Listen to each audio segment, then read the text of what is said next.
ভারতের সাথে বাংলাদেশের যত চুক্তি হয়েছে গত 15 বছরের ফ্যাসিস্ট শাসন আমলে সেটা প্রকাশ করার দাবি করা হয়েছে। বাংলাদেশের সার্বভৌমত্ব, অস্তিত্ব, স্বাধীনতা এবং মর্যাদা রক্ষার প্রশ্নে সবাই ঐক্যবদ্ধ থাকার ঘোষণা দিয়েছেন এবং ঐক্যমত জানিয়েছেন। ওনারা এই সমস্ত আমাদের এই সভাতে যেই সমস্ত বিষয়ে ঐক্যমত প্রতিষ্ঠিত হয়েছে আমি একটু পড়ে শোনাচ্ছি আপনাদের।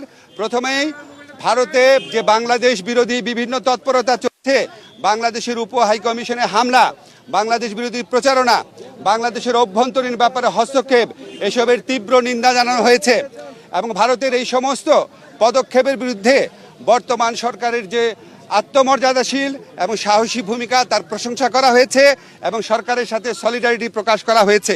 তবে একই সাথে সাথে ভারতের এই সমস্ত প্রচারণার বিরুদ্ধে সরকারকে আরও শক্তিশালীভাবে, আরও বেগবানভাবে এটাকে অ্যাড্রেস করার কথা বলা হয়েছে এবং এই জন্য প্রয়োজনীয় যে প্রবাসী যে আমাদের বন্ধুরা রয়েছেন, অন্য রাষ্ট্র রয়েছেন, বন্ধু রাষ্ট্র, তাদের সহযোগিতা, প্রবাসীদের সহযোগিতা, আন্তর্জাতিক সংবাদ সংস্থার যে সাংবাদিকরা রয়েছেন তাদেরকে এই দেশে ডেকে নিয়ে আসা, এই ধরনের নানান পরামর্শ দেওয়া হয়েছে এবং আমাদের কমিউনিকেশন স্কিল এবং ইন্টারন্যাশনাল লিগাল স্কিল বাড়ানোর পরামর্শ দেওয়া হয়েছে।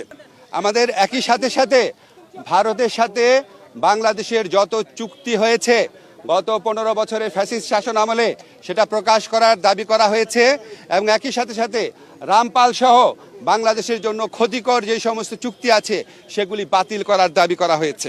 বাংলাদেশের প্রতি ভারতের যে অর্থনৈতিক নিপীড়ন, যে সাংস্কৃতিক আধিপত্য প্রতিষ্ঠার চেষ্টা, অভ্যন্তরীণ ব্যাপারে নাক গলানোর চেষ্টা, সেটার নিন্দা জানানো হয়েছে এবং ভারতকে বাংলাদেশের প্রতি মর্যাদাশীল আচরণ করার, সৎ প্রতিবেশী সুলভ আচরণ করার আহ্বান জানানো হয়েছে। আচ্ছা, আমাদের এই পরিস্থিতি মোকাবেলায় ভারত বাংলাদেশ বিরোধী যে বিভিন্ন প্রচারণা চালাচ্ছে, এই পরিস্থিতি মোকাবেলায় সকল সম্প্রদায়ের মানুষের ভূমিকার প্রশংসা করা হয়েছে এবং সাম্প্রদায়িক সম্প্রীতি যে কোনো উস্কানির মুখে অটুট রাখার প্রত্যয় ব্যক্ত করা হয়েছে।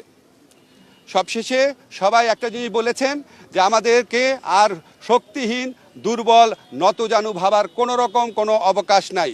যে কোনো ধরনের অপপ্রচারণা এবং উস্কানির বিরুদ্ধে আমরা ঐক্যবদ্ধ থাকব এবং আমরা আমাদের ঐক্য অটুট রাখব, আমরা সাহসী থাকব এবং আমরা যে কোনো ভবিষ্যতেও যে কোনো ধরনের প্রচারণা আসলে, যে কোনো ধরনের উস্কানি আসলে আমরা আমাদের ঐক্যকে আরও বেগবান দেখানোর একটা প্রচেষ্টা অব্যাহত রাখব।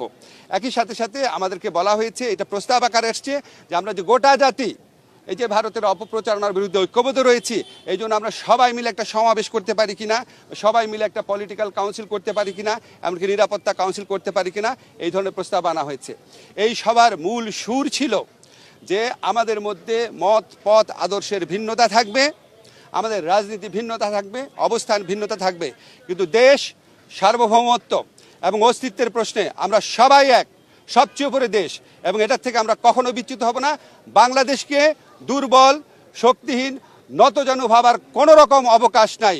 এটা এই জাতীয় ঐক্যমতে, এটা একটা জাতীয় সমাবেশের মধ্যে দিয়ে, সকল রাজনৈতিক সমাবেশের মধ্যে দিয়ে এই বার্তা প্রকাশ করতে, এই বার্তা জানিয়ে দিতে বলা হয়েছে।